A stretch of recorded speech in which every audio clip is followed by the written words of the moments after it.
Yo YouTube, j'espère que vous allez bien.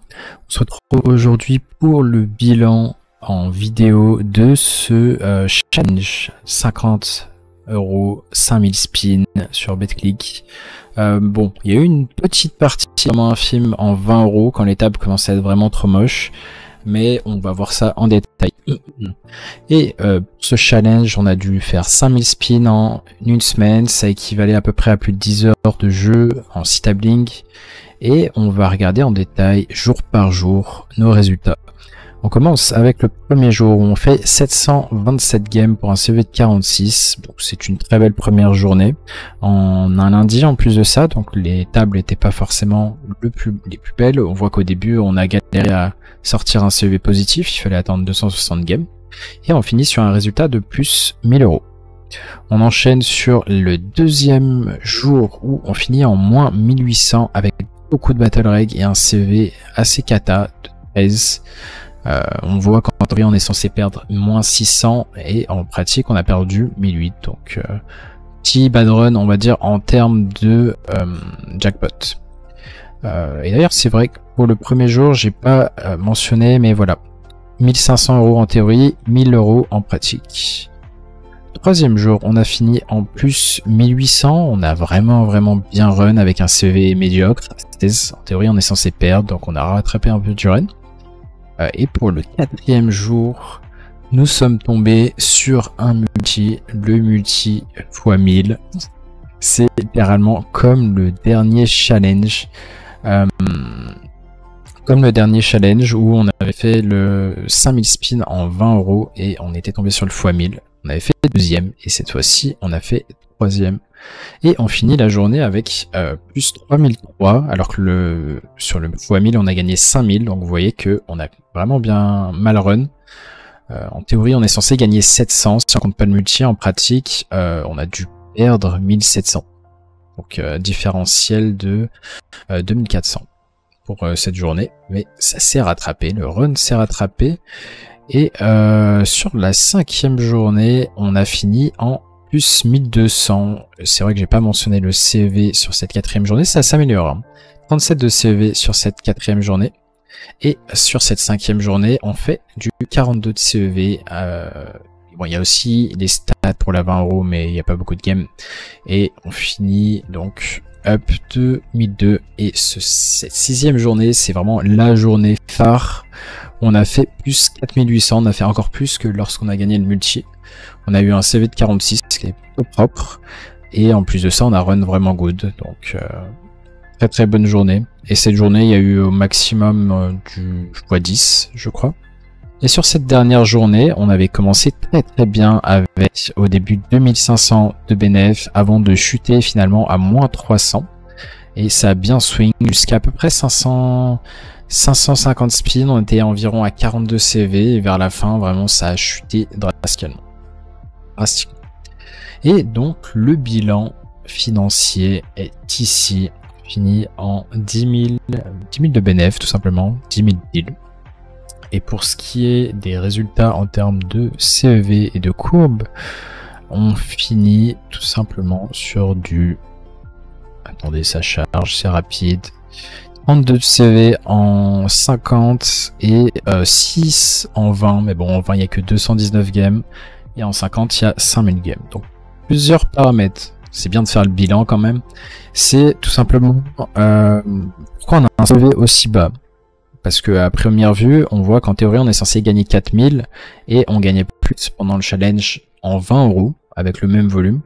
Donc, à première vue, on pourrait se dire, ok, la 20€ est plus rentable. Sauf que, pour le challenge, on a continué de jouer même si les tables devenaient moches. Bon, quand elles devenaient vraiment très moches, on descendait en 20, mais on n'a pas fait tant que ça. On a fait l'équivalent de peut-être, c'est quoi, c'est 4% du volume en 20€. Et du coup, quand les tables restaient moches, on continuait de jouer. Et ce qui peut expliquer pourquoi notre CV chute.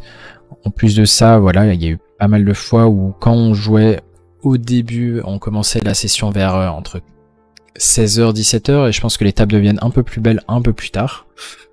Et au contraire, quand on arrive aussi vraiment tard dans la nuit, là, il commence à y avoir énormément de règles, donc on avait pas mal de battle reg à ce moment-là. Voilà, on va dire que avec un grind optimal, on peut viser peut-être même plus de gains avec moins de games, tout simplement, si vraiment on sélectionne nos horaires. Et au final, voilà. La plus grosse journée, c'était hier, samedi, enfin avant-hier du coup, au moment où vous voyez la vidéo. Le samedi, ça avait l'air d'être vraiment une très bonne journée pour jouer. Et puis voilà, on va regarder en détail. Donc le samedi, très belle journée pour jouer. Le vendredi, c'était correct quand même la nuit. Pour le coup, les tables commençaient à être vraiment belles le soir. Et le dimanche, début de journée pas mal, jusqu'à milieu de journée, mais c'est vrai que vers la fin, ça commence à être assez réguiche. C'est ce que j'avais remarqué aussi un petit peu en 20 €. Et voilà pour ce bilan. On se retrouve pour la review express du jackpot, parce que vous vous demandez sans doute comment est-ce qu'on a fait pour perdre ce jackpot. C'est bien, en vidéo, on va le voir tout de suite. Voilà, on était tranquillement cette 4e journée de grind en train de jouer quand tout d'un coup je vois un jackpot. Au début je me dis ok, bon on a chaté à un x100 sûrement ou x200. C'est vrai que la couleur était un peu différente. Et non, c'était un x1000 tout simplement. Et on commence avec cette première main où on a roi valet off. Je vais décider de check back pour jouer le variance, garder des rois et des valets qu'on domine en face. Sur un c-bet avec un cœur en plus de ça, bah on va call assez souvent, enfin on est assez souvent good. Et quand il check turn, on se doute qu'on a très souvent la meilleure main. Il y avait la question de value turn, je pense que là à chaud, enfin à froid, j'aimais bien me voir miser quand même. Et quand je check turn, bah je préférais me voir miser river, peut-être quelque chose comme 2 blindes, voire 3 blindes. Quand même il y a des flush draws qu'on mise au flop. Et d'ailleurs je sais même pas si j'ai regardé quelle main il avait. Je ne sais plus. Et vient tout simplement la deuxième main. La deuxième main, on a paire de dames. Paire de dames, on va décider 3 bet size. On va pas faire tapis préflop quand même. Et on se fait payer après un petit tank de 6-7 secondes. On se fait payer via un flop très small. Je pense qu'on pourrait c-bet même un peu plus small que ça. Ça me dérange pas de faire 3 blindes quoi, tout simplement. C'est du détail, mais voilà. Et ensuite vient la turn. Et quelle range j'attribue à l'adversaire? Je attribue encore de temps en temps des As-Roi, As-Dame qui pourraient avoir just call. Maintenant, je lui attribue aussi des paires intermédiaires. Je pense que le plan ça va être de faire tapis turn. Et on espère évidemment qu'il n'y ait pas 2 As de Roi. Et on est censé battre 2 valets, 2 10 qu'il peut encore avoir. Et est-ce qu'on peut avoir des bluffs? C'est vraiment la question qu'il faut se poser. On est entre règles, là il n'y a que des règles sur la table. Et on peut encore avoir des bluffs, on peut littéralement avoir des As-X, quelque chose comme, je sais pas, des As-10, As-Valet, As-Dame, As-Roi. On choisit de balles pour mettre la pression maximum à une pocket pair, paire de 7, paire de 8, paire de 9. Du coup, on a le droit d'avoir des bluffs. Et du coup, c'est pour ça qu'on a fait tapis pour faire payer des paires intermédiaires, mais malheureusement, on a run dans paire d'As. Donc, ça a été un jackpot quand même très très rapide.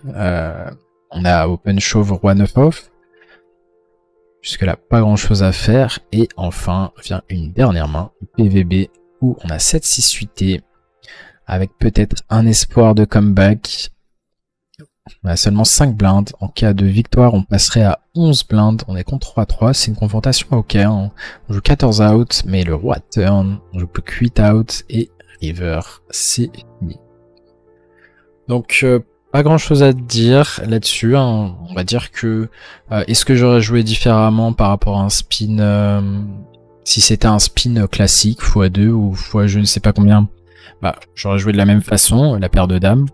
Et je pense que c'est pas parce que c'était un gros multi que voilà, hein, il faut se dire mais il y a toujours paire d'as ou paire de roi, pas être non plus résultat oriented. Et par rapport à la range qu'on pouvait attribuer à notre adversaire, on va dire que le play qu'on a fait était bon. Et c'est ce qu'on appelle un setup dans le milieu, simplement. Et voilà, en tout cas, c'était quand même pas mal de sensations hein, de jouer un x1000 où tu peux remporter 37 000 € d'un seul coup si tu gagnes ce genre de multi. C'est vraiment